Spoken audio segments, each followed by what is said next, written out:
Okay, so this is the Streaming Manufacturing Workflows with SugarBPM, some common processes and best practices webinar. This is part of the SugarU live webinar series.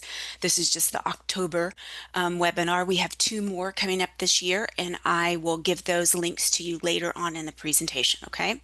So to start off with, it's always a good idea, and I have to put a slide in or I forget to do this. My name is Andrea Ayers. I work for Sugar CRM. I am in the training department, which we call Sugar University or SugarU. You may hear it both ways. I'm a senior product trainer and instructional designer. I've been with Sugar for 15 years, coming up on 16 next month. And I don't put my email address up there, but I think it's better to put our group's email. So this will go to the entire team. If you have any questions about a specific topic of training that you're looking for beyond, Sugar BPM stuff that we're going to talk about today, or even about that, that's fine too. Shoot us an email and say, I can't find more information about this topic. Can you help me? Someone on our team, depending on what time zone you may be in, because some of you are going to be listening to this recording later, and I want to make sure that you also have an avenue to ask questions. Now, you can always ask questions on Sugar Club also, which I also recommend. That way you can share those answers and questions with other people in the community. Okay. Also up here on the page is our X username, I guess is what you call it now. X name, I don't think that's correct. But anyway, you can follow us. Actually, that's our Sugar CRM link. Ours is called SugarU, Sugar CRMU. So if you want to follow us, please do so. We post promotions for classes like prices, discounts, things like that, upcoming courses that are coming up, new self-paced classes that we have created, etc., right? And upcoming webinar links to register for that are free. Okay, so this is our agenda. We're first going to talk about the role of BPM in manufacturing. Now, if you're not manufacturing, that's okay. Don't worry about it. You're still going to be all right.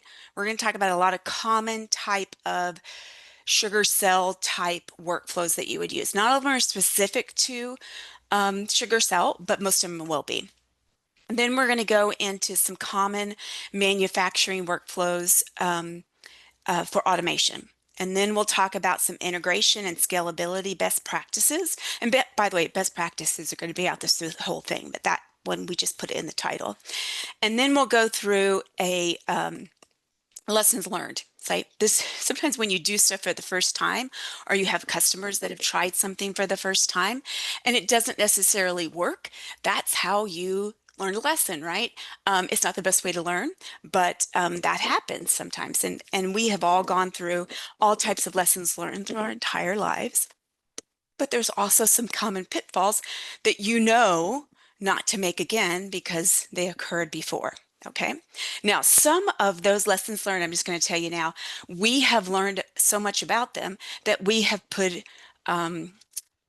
contingencies in the system to prevent them from happening. Okay. So FYI, we'll talk about that more. And then we'll have a wrap up and Q&A at the end. Now, I am monitoring the web chat. And for those of you that did not get the handout, and put it one more time into chat. I've noticed, and I don't know if it's PC people or if it's Apple, that if I don't put it in after you've already been in the Zoom, sometimes you don't get the chat or the handouts that I put in. So I'm just going to put it in one more time. Okay, so you can print that handout. This is what it looks like. I'm going to open it for you. Right here. It's just an Acrobat. And it has some fill in the blanks. It says, as we go through the material, you'll be able to, and this is in the order of the slides, fill in the blank, and then at the end you'll have a little job aid with a bunch of information in it. Also some takeaways, and then some links for continued learning or additional webinars we're going to have later. Okay. I will also send the answers to the handout. If you don't want to fill it in, that's fine. It just helps you stay engaged. I try to do whatever I can to stay engaged with the particular webinar or meeting, even if I can have that information with me. So anyway, so we're going to start with roles of BPM in manufacturing. Sorry, my mouse is taking a bit of time to get to the next slide. Okay. So BPM, or for those of you that are new to Sugar BPM or BPM in general, BPM stands for Business Process Management. It helps manufacturers streamline complex workflows by improving visibility, accelerating approvals, and ensuring consistent cross operations. So sometimes you may have just your sales team, excuse me, on Sugar BPM or Sugar, the product, and your engineering team or production is using other systems to track issues or problems or improvements needed, etc. And you need some of that information also in Sugar so that your sales team has one place to look for everything.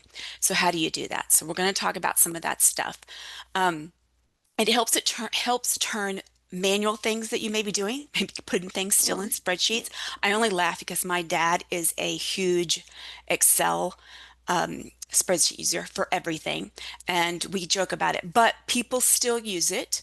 So how do you get that information? How do you improve that from something that's manual that takes time? And if they're on vacation, sometimes nobody picks up that ball and runs with it, so it doesn't get done.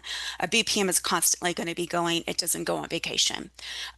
It's less error prone also. When you automate stuff, you can track things in the system, and it drives efficiency and quality. And that is really a big factor when you're dealing with manufacturing, but a lot of other things too. A lot of other industries that definitely have compliance that's associated with them. Those have a huge. So to begin with, let's just discuss why BPM matters to manufacturing. So manufacturing environments rely on a precision or timing and repeatable processes, right? So things are done the same way every time, every product's the same. Any manual or inconsistent workflows can cause costly slowdowns. You know, people make mistakes. It's not that they're doing it on purpose. It's just that things happen, right? Life happens. So BPM, just in general, not necessarily Sugar BPM, but BPM provides the structure to standardize that, so it's a little more precise, right?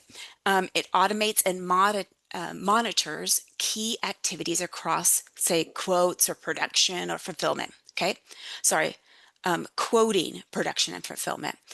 With BPM, manufacturing can ensure every process runs the same way every time, reducing variables that are going to come into play, improved quality, and freeing teams to repeated task.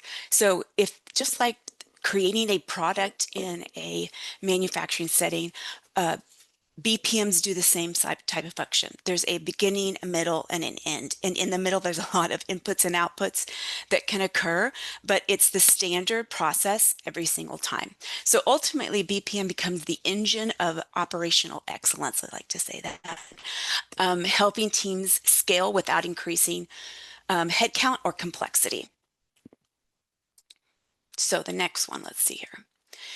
Just some key things that we want to talk about or keep in mind when we think about an organization and why they would need BPM. What challenges are they trying to solve? Well, the first one, and it's a biggie, is approvals. So lots of times approvals are delayed because you're not keeping people accountable, right? So there's no way to audit or determine how much time that person has been given and did they go over it, is it overtime, etc. So those can all be solved with BPM. And when we talk about approvals in a little while, we'll discuss things you can put into the approval to help with that issue or challenge that happens. It also helps with visibility. So it provides a real life, real-time insight into, for example, each order request or anything else that may be in the system. So it's completely visible to the folks that are creating those processes for you. With status dashboards, so you can create a dashboard that's specific for Sugar BPM and monitor any overdue or tasks that haven't been done, like approvals, for example. Efficiency. So it replaces a lot of the manual tasks that people do. So there's a lot of steps that folks do, and it's not just in sales, it's just like operations of the business that are done manually. And those can be done by the system, sending out emails, updating fields that are in Sugar, updating or creating brand new records that may exist, and it's always going to be driven by the process. So it says rule-driven workflows, and I like to point out we do have what's called a business rule feature inside of inside of SugarBPM. Process definitions where you create the workflow, and a part of that workflow can be a business rule, and it is a kind of if-then statement. If these things are true or this thing is true, then produce this output, whatever that may be. And it could be a list of like 100 things, right? And you don't want 100 branches in your workflow. So you can just say, I want, to have 4 branches, but I'm going to have this one business rule kick out an answer, and then the rest of the flow can continue. But that type of decision making takes a little bit more time if you're dealing with a person having to make those decisions and do that same thing every day, and sometimes mistakes happen. If you use a business rule in a workflow, it's going to be the same time every time. It looks at everything very black and white. Is this true? Is it not true? And then it kicks out an answer, which makes things consistent, which reinforces those standard procedure processes you have in place. So it has real world value. For example, faster lead times, fewer errors, and it deals with compliance also. So accelerates any type of delivery cycles you may have. It cuts cutting reword or scrap rates. Reworded or scrap rates, maintains ISO and regulatory compliance depending on what type of industry or where you may be, and it empowers the team, right? So instead of doing all this manual labor stuff that they have to do every single day that's very rote, they can focus on those high value work things they need to, sometimes based on workflows that send information to them like leads, but also if you take that off their plate, they'll have the ability to hopefully close more deals, which is what every organization wants, right? So with all of that, the role of BPM in manufacturing, it's not just to automate. So this group also gains control, visibility, and agility to respond faster to customers and market shifts. So it's very easy to update a process in the system rather than having to hold a meeting, and which I've been a part of, and go over all of the new bits and pieces of a particular process that's been done manually so that everybody's on the same page, right? Not everybody always understands it. It's got some errors that people are going to make at the very beginning anytime a process is changed, but that can be done very quickly and easily in a black and white, like I said, workflow that you're creating. So that's the biggie thing I want to make sure out of this section that we gather is that you want to gain control, visibility, and agility to respond faster to customers and market shifts. Okay.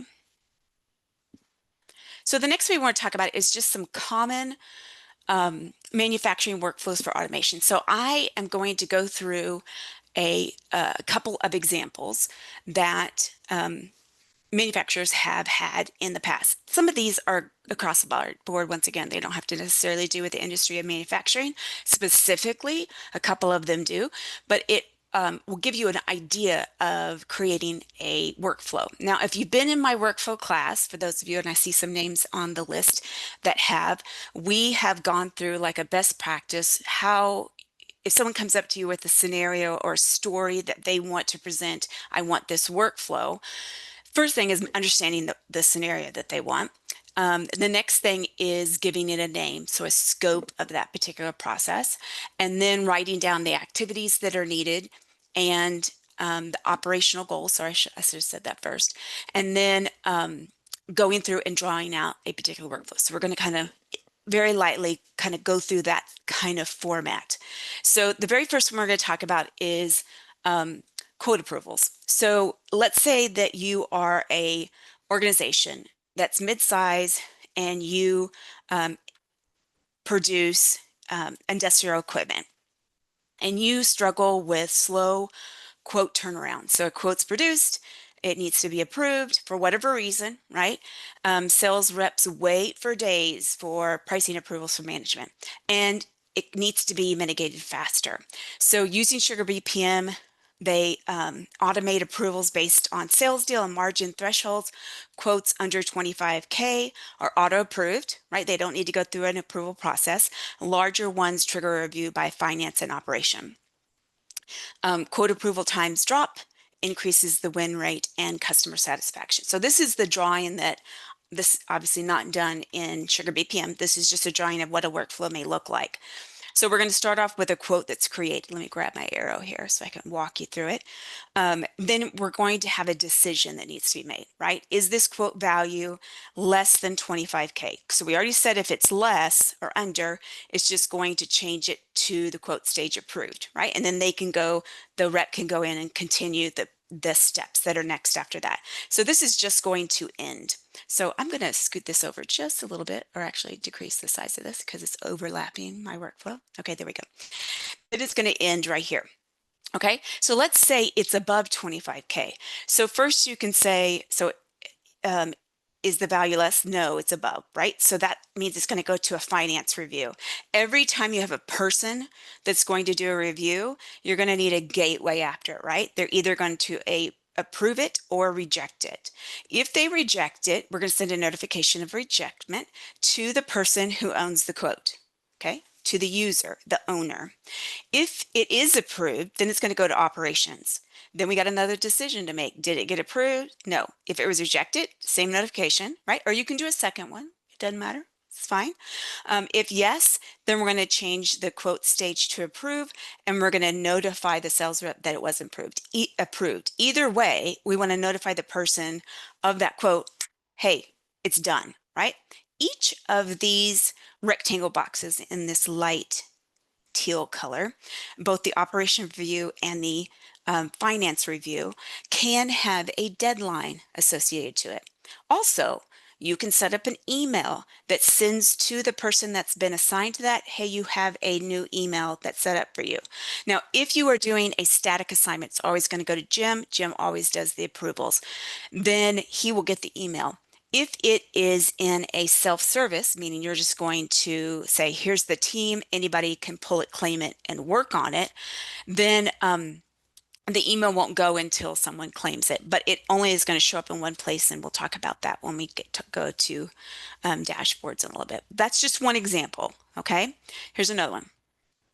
So if we have order status updates and customer notifications, so a custom equipment manufacturer automated order status updates from production to customers via the CRM alert and task for sales when delays occur. So for whatever reason, they've already purchased, the order's in, but we're having some issue within the production. So what does that look like? So for example, and this could be different depending on who you're talking to, right? The person that comes to you may say, this is what I need, and it may need to be tweaked. That's why all of these are going to be created in your sandbox before you put them into production, okay? So your order stage, when it changes to on hold, okay? Then we're going to ask a person to decide, probably in dealing with the order itself with production, if it's ready to ship. If the answer is no, we're going to notify the customer. We're going to escalate it, the order status on hold, to the sales rep and probably to their manager too, okay, to do some type of task. And it could be performed as just creating a related record. It could be an activity where something needs to be approved or rejected, depending on what they need to do, okay? If it is yes, it's going to be delayed. Is it ready to ship? I think I have these. Then we're going to notify the customer, yes, it's ready to ship. The customer is going to know, okay, we're on to the next step. It's ready to ship. It may even be like, I need to verify your shipping address. And you may have that in the email template. They respond back. That could be another workflow. Okay. This is fairly simple. right? These are just simple things that you can add in workflows. They do not have to be super complex. If they are more complex to this, build on them. And I'm going to reinforce this later with simplify. Start with a simple workflow first, then build on it as you maybe increase complexity, but don't get, over the top with them. Here's another one for lead qualification and routing. Sometimes organizations just need to have a very clear way to score their leads. And based on a score for that lead, it will determine whether the status is changed to nurture or whether it is good enough or ready to be qualified. So this is a new lead. It's created, right? Newly created. And the lead source is partner conference. That's a cold call, CC, and or web page, right? Or web to lead form, either one. We're going to have a business rule that is going to be produced based on, and up here in our scenario, it says based on lead source and company size, but you could have a plethora of items there, right? You could say based on the annual revenue or expected revenue. So we call it expected annual revenue, the size of the company, the products that they may be interested, and then some other things that come from Sugar Market even, like how many emails did they click through that they've sent? Did they click on something else within the website while they're there, et cetera, right? How many did they attend a conference that may give them more points, et cetera? So we're just trying to get to that lead score that then will acknowledge or trigger a person to go to the next step. This is now qualified. I'm now going to start tracking this as an opportunity. So this is a very simple workflow that's associated with that. So we're going to hopefully have our lead response time drop, right? That we want our lead to the time that we qualify it and convert it to, which is the conversion rate, to improve, and sales reps spent more time, selling and less time sorting through unqualified leads. So if they're not, in a place where they need to be in order to qualify them because they don't seem to be interested, we don't need to spend a lot of time necessary on those particular leads. It's just a way that you can help that qualification. Here's another one that I'm going to show you, this one in Sugar. So this has to do with contract expiring, and we want a renewal opportunity to automatically be created. I mean, that's the main focus of this particular workflow process. So a manufacturing equipment supplier offers a 1-year service contract for maintenance and calibration. Before automation, we had renewal reminders that were handled manually by the account manager, often late and inconsistent, not great, right? But after SugarBPM in SugarCell, the company automated the creation of a renewal opportunity and email to the customer. Okay, so this is, and the email is about the fact that the contract's going to expire in about 60 days. So we're going to have a new contract, and then we're going to wait 60 days before the expiration date. So the expiration date's a day in the future, and we're going to subtract 30 days from it. And then we're going to send these two things. We're going to send a related record that's going to create it's going to be called renewal opportunity, and it's going to be assigned to a person. So they'll get an email assigned to them, sent to them because they got a record assigned to a notification assignment. And then also we want an email to go to the customer just to say, hey, it's 30 days or 60 days from your contract that's going to expire, and we want to renew it. So these are the steps you need to take. Okay, so real briefly, let's go through this one real quick. Okay, some of the questions in chat that have been asked, I think I've answered most of them. I keep trying to look over and make sure I don't miss anything. So once again, this is the same workflow. I just copied it from here, right? So just real quick, let's go through these. So this one is just easy peasy, right? A new contract is created, and then we're going to wait 60 days. Now I'm going to test this. So I'm not going to wait 60 days for it to go in this webinar. So I put it as 1 minute. Okay. And that's a good indicator for you when you're testing it in your sandbox. 1 minute should pass. That's how often the scheduler is running cron jobs. So every minute.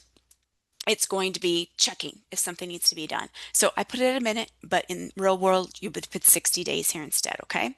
Then I'm going to create this related record, which is an opportunity record, and it is linked to the account that is linked to the contract, okay?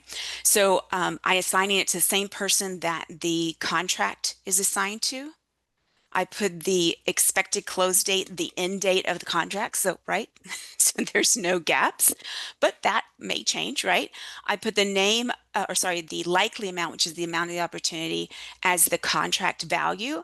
And I have the naming convention of the account name colon, I think I just said renewal opportunity. Yeah. So we want to be more specific about that when we discuss with them what else we may want to add or upsell in that particular.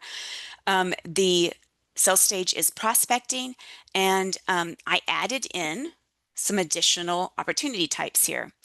Instead of just having existing business, I put in a renewal, an upsell, a cross-sell, or expansion, and I just kept the new business as the very first opportunity that we have with a particular customer. Okay, and then I'm going to click Save. And then we did an email with an email template. So I went out and created an email template for renewal opportunities to let the user know. Actually, this is supposed to be the customer. Let me just fix that real quick. Recipient associated to the account. We can do it that way. And we just have to tell it what email address. Okay. And I could copy other people. I could put the other contacts that are associated. I could also copy the assigned user, etc. Right? The biggie is I have to have the top three. I can't change the first one, but I need to have a email template, and I need to have who it's going to and who it's coming from, excuse me, from this one. And I just say system email, but you can have it come from the record owner if you wish. If they have an email address, that it can come from them if you wish. Okay. And then we're going to end, which is do nothing, have anything in this particular step to do. So to test it, I'm going to go into a contract. It just has to be a new contract. And I'm going to pick a account first here. Lexington. And then I'm going to put the name of contract here. And I just put the name of the account or abbreviation, and then what they're doing. So this is a 1-year contract, and it's about 67K. Oops.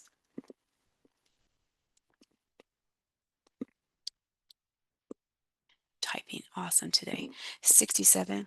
Okay. And then just because I know this, it would queue off some of this stuff, I'm going to say that it's signed. The end date is today, just so we make sure it triggers today. So the expiration is today, and it puts this time exactly where we are right now, so that I can test it, right? So let me make sure I didn't miss anything else. That's cool. And then I'm going to click Save. Now, obviously, the contract would have more information than that when you really create it. But once it's created in the system, it's linked to the account, and then the account is linked to existing opportunities and opportunities that are new. So in a minute, it's going to put the additional opportunity down here. And in the opportunities, it will be called something like Lexington Shores colon, sorry, so I'm going to put the corp in there because it's the entire name, colon, and then new opportunity. So it will put it down here at the very bottom, and my email will be sent out also. Okay, now how do I know whether it was even triggered? So I'm going to go to processes, and then beside processes in the menu, I'm going to go to process management. So this is where you're going to control what processes are triggered. And that's another question that was asked about how can you tell if something's triggered or not. So this was the name. I'm going to open these columns up a little bit. This was the name of the record, the contract. This is the name of the workflow, and it's showing as complete. And if I click the little eyeball, let me click on this to make it bigger, all the little icons are in color. That indicates to me that these were all complete. It went through all of the stages. If it stops for whatever reason, like I say for errors, it will show you where it stopped. Okay, so for example, this one, it stopped here. This is why you create these in your sandbox instead of production, because there was an error on this particular step. Okay. So, and if they're complete, some form or fashion, they'll go through all of the steps in that particular workflow. Okay. Does that make sense? Let me go in here real quick. And then there's the new opportunity that created, and it put it into prospecting, just like I said, for the amount that I told it to. Okay. All right. So, so that's easy peasy type of workflow that you can do, right? No big deal. Something you can put in real quickly that will also help efficiency dramatically. All right. So let's talk about integration and scalability best practices. So some of these integration ones you're going to know right off the bat, like obviously we need to do that. That makes total sense. But I'm going to tell you a couple reasons why you need to do it also. Okay. So let's start with the first one. So one of the best practices, especially with manufacturing, and this is could be true for any organization, maybe not these specific integrations, but it would be a good idea to have integrations with other systems so that information is available in one place to sales, right? They have one place to look for the information that they need to. So it's a unified data flow, real-time access to product availability, pricing, product scheduling, whatever that may be at your organization. You could be in finance or healthcare, and you may need to link it to another system that you may have, which is maybe an HR system that's in your organization. You need to link those together. There are lots of reasons why that needs to happen. It also animates. What am I saying? I'm looking at an animation, I guess, over here. Automating the quotes and order management, so you have a consistency across organization. And it also allows for customer transparency where you have a accurate lead time and order status. So depending on the type of integration you need to do, sometimes that's as easy as going out to Sugar CRM Marketplace. If you're not familiar with that, just type Sugar CRM Marketplace in Google. And it used to be called Sugar Outfitters not that long ago. And there's lots of integrations that you can get from out there and add to your instance. Not all of them are called integration, some are plugins, etc. But you also may want to either work with one of our partners or work with our professional services team to help you integrate to one of your systems if you don't have someone on board your organization to do that. Okay. All right. Here's the next one. Handling high volume workflows. One second. So how should you deal with these? So manufacturing sales often deals with large order pipelines, right? That makes total sense. They have frequently quote revisions and they have high data through outputs. So by optimizing your processes, by using scalable design, and by prioritizing logic, you may be able to handle those separately. Lots of times when you're talking about a particular workflow with someone at your organization that you want to set up a workflow for them, it's easy enough to do if you break it down actually into more than one workflow. And the naming of that will help. You also can put them in order, one or run one, or I think it's run time, and then the second one, two or three, or however many you have. So using, we have scheduled batches that run, and they run them called cron jobs, and they're set up for workflows that need to be triggered that are, if you have some that are very complex, lots of moving parts on it, those high volume tasks reduce the system strain if you break them up into smaller workflows. Scalable design. So this has to do with making things efficient. You want to create modular, event-driven BPM processes that efficiently manage thousands of concurrent sales or order updates. So if you're, once again, we'll talk about like capacity and strain on the system in a little bit, but you need to make sure that they are processes that need to hit thousands of records at one time. Is it a process that's going to hit records as they come, and they're not, hundreds and thousands at one time, that can slow down your system. Also, prioritize the logic. So when you automate task routing, make sure it's based on value and urgency, right? To ensure critical opportunities get handled first as volume increases. So, and this is true also when you're designing specifically what workflows you want to actually put into the system first. Start with those that have the high impact or the ones that are the most important to closing sales deals. Those would be something that you would want to prioritize higher.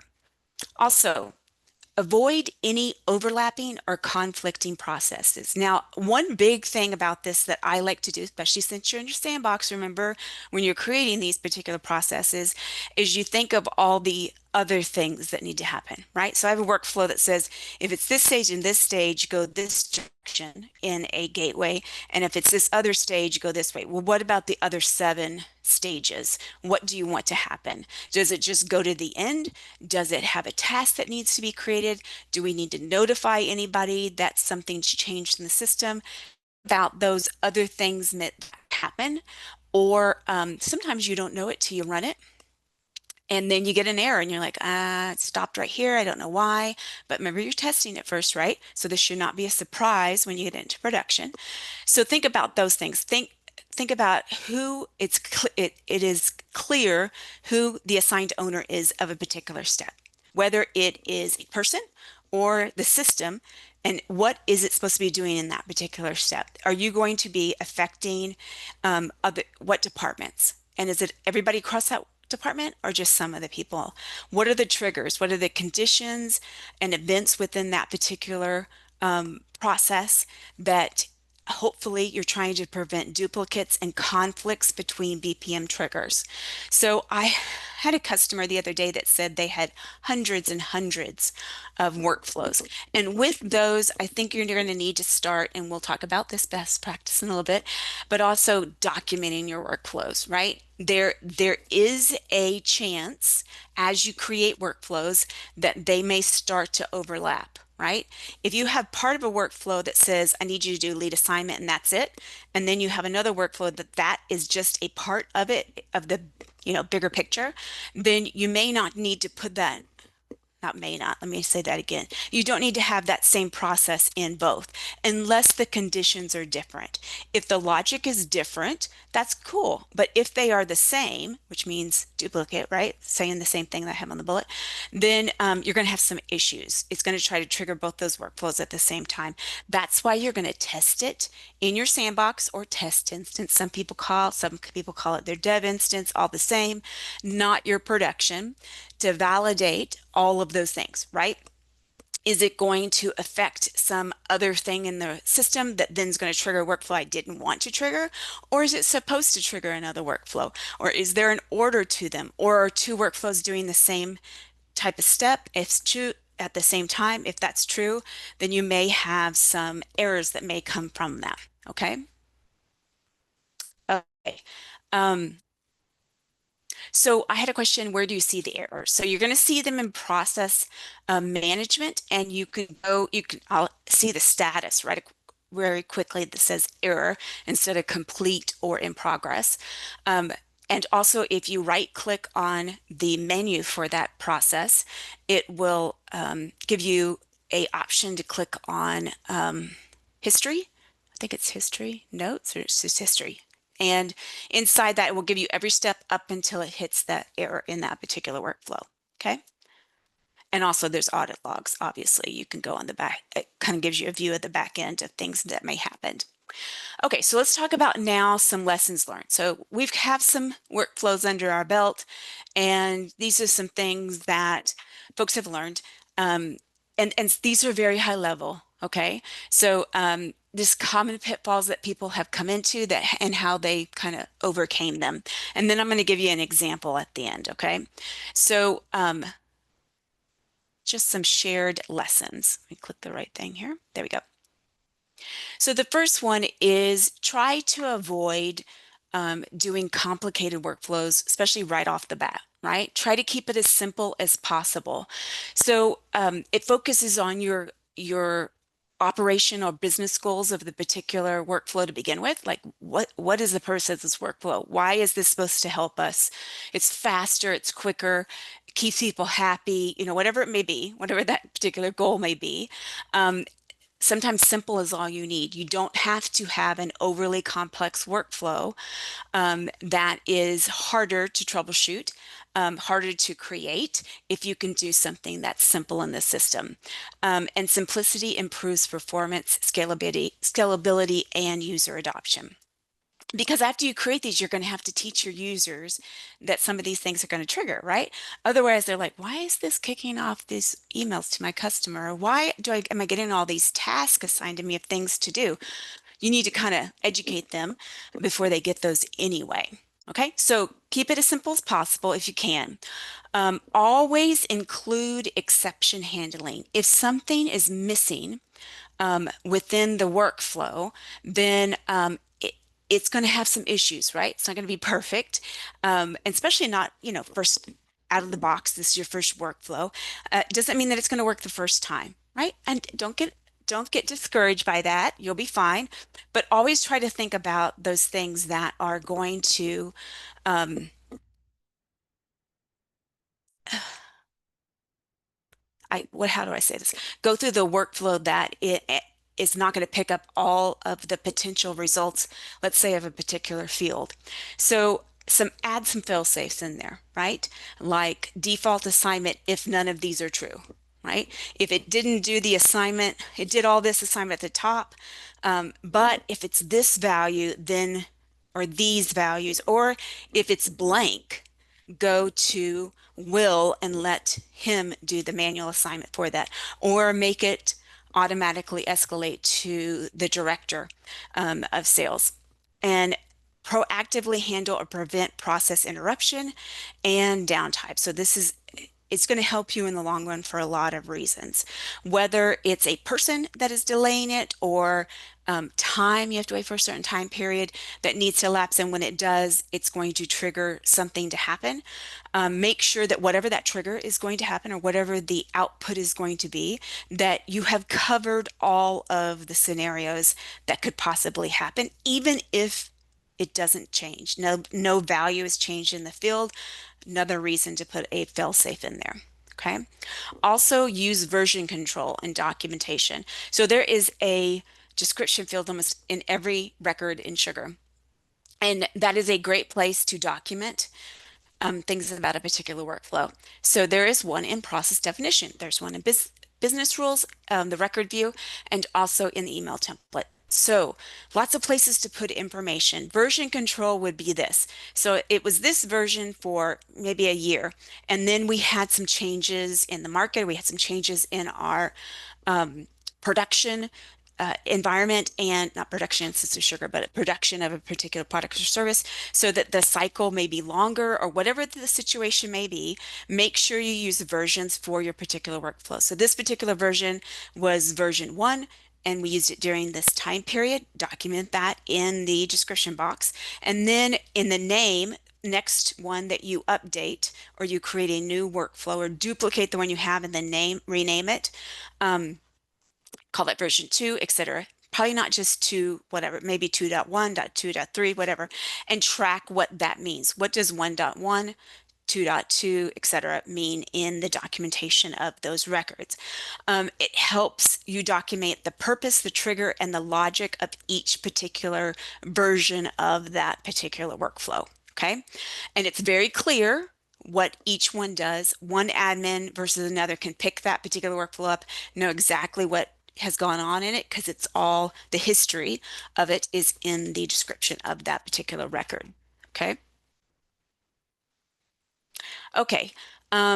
Consistently monitoring and refining. So this is going to be a big part of your life if you haven't realized this already as an admin for workflows, and that is so that you can review workflows regularly based on performance and feedback.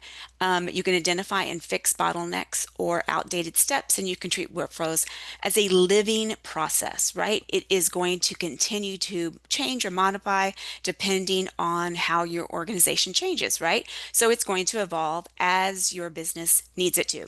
So you will have to create something like a dashboard that holds dashlets on it that have to do with your particular processes.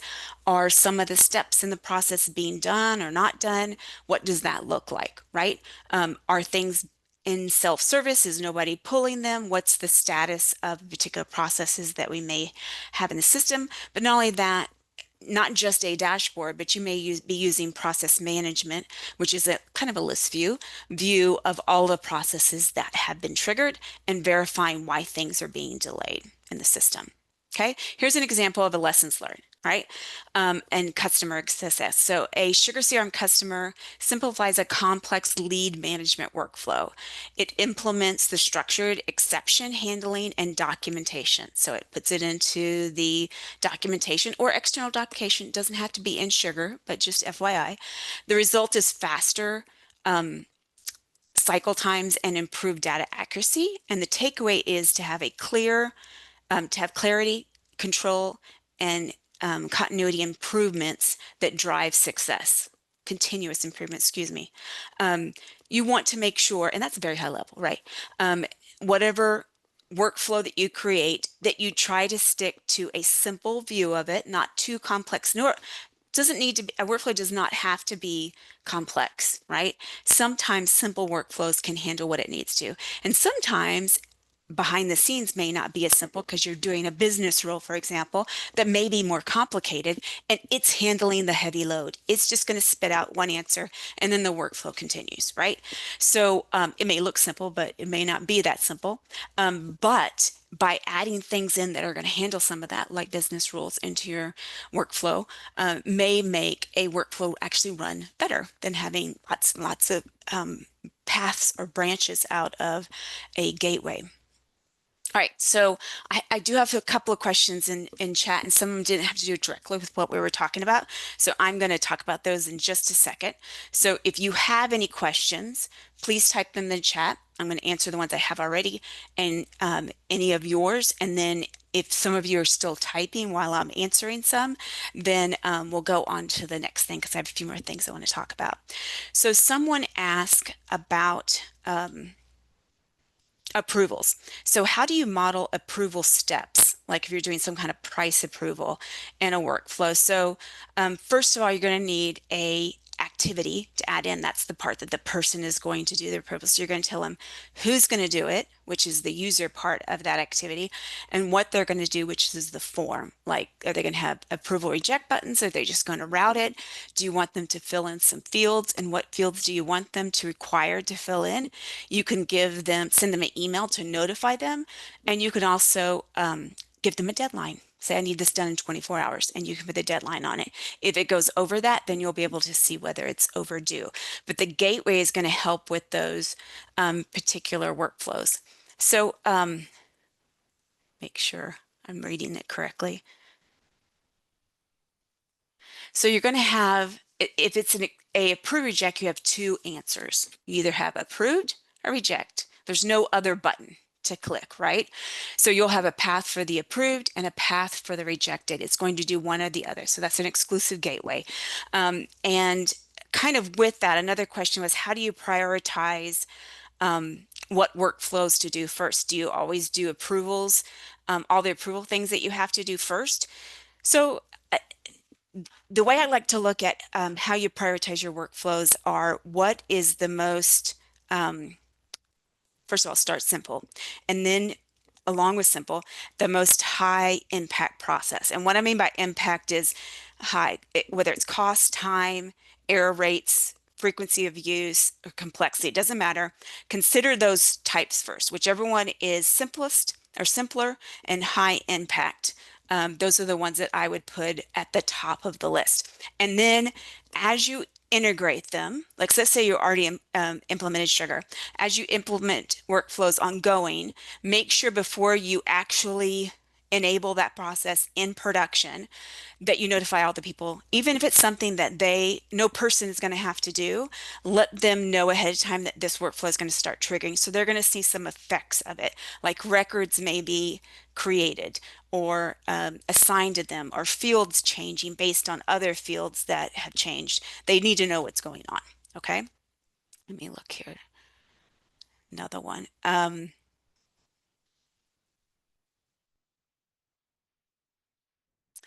How do we avoid overlapping and conflicts in a process? So clearly defined process boundaries are important. So any red flags that you can add that indicate something is already in process. Now, if it's a workflow, there is the ability to lock fields on a workflow. So if I'm in, let me go back to my workflow here in process definition.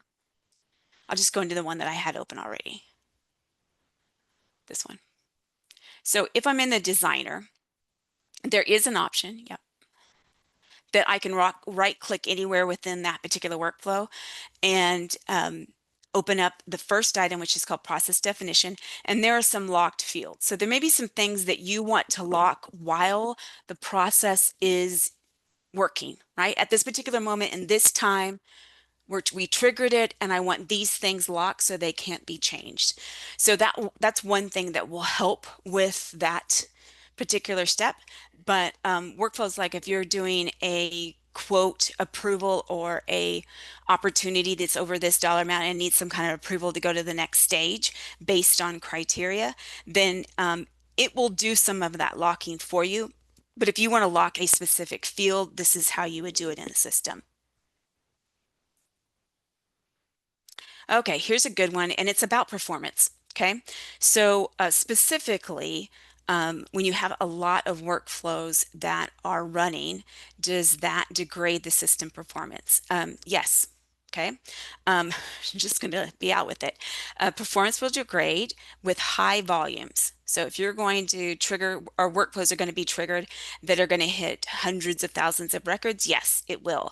So you need to think about if a particular workflow needs to trigger, you may enable or enable or disable a workflow at regular time, disable during regular time. And when you want it to run, maybe say in the evening when not as many people are on, then you can have it run, enable it and have it run at a time that's not high peak time that people using it in the system. Okay, here's a good one. What happens if a step fails?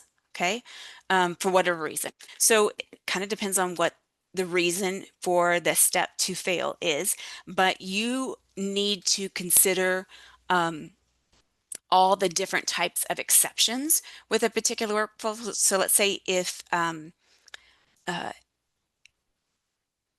something doesn't trigger correctly. So it routes to an entry or manual intervention branch, like I said earlier about I was supposed to assign all the leads based on certain criteria.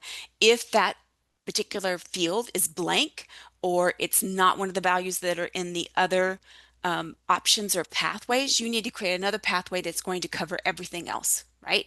So for example, if you based leads assignment based on country and the country field is not required and it was not filled in, then you need to have, if the country is empty, assign all those to Sally and she will manually assign them out. Give her a task that she needs to do that particular assignment. Every time a lead comes in that the country is blank, it goes to Sally, she makes the assignment. Okay, something like that. Because a person's going to have to fill the field in. We don't know where that particular customer is, so it's part of the address, right? So, but it's not required. They don't have to fill it in. Okay, I didn't see any other questions. If you have some, oh wait, here's another one. Is there a report we can run or export with a list of all the workflows and all email templates and all business rules? That is such a great question. There is not a report, but